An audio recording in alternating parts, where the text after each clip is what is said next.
দেখেন, আমরা একটা হাদিস শুনি, বাবা মা যখন মরে যায়, সন্তান যদি সৎ হয়, সেই সন্তান যদি বাবা মার জন্য দোয়া করে, সেই সন্তানের দোয়াটা আল্লাহ তাআলা কবুল করেন। সুবহানাল্লাহ।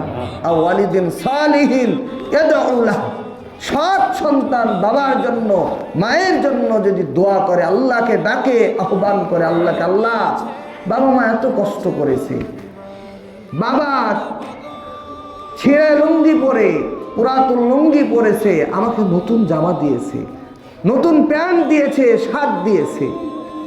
আল্লাহ। মা নিজে না খেয়ে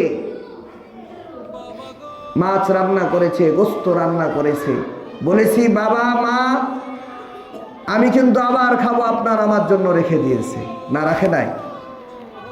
এমন প্রচন্ড মা পাওয়া যাবে না যে সন্তান বলেছে আর মা রাখে নাই, সন্তান বলেছে মা রাখে নাই, এমন প্রচন্ড হৃদয়ওয়ালা মা কারো মনে হয় না।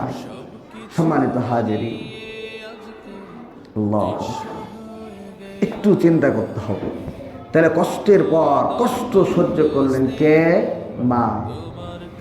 বাবা কম কষ্ট করে নাই, সর্ব অবস্থায় চিন্তা, আমার ছেলেটা খাবে কি, আমার ছেলেটাকে কি পড়াবো, আমার ছেলেটাকে কোথায় ভর্তি করব, কোথায় ভালো পড়াচ্ছে, কোন স্কুলে ভর্তি করা যায়, না আমার ছেলেটাকে ইংলিশ মিডিয়ামে দিতে হবে, ভালো পড়াশোনা হয়, কি চিন্তা করে না?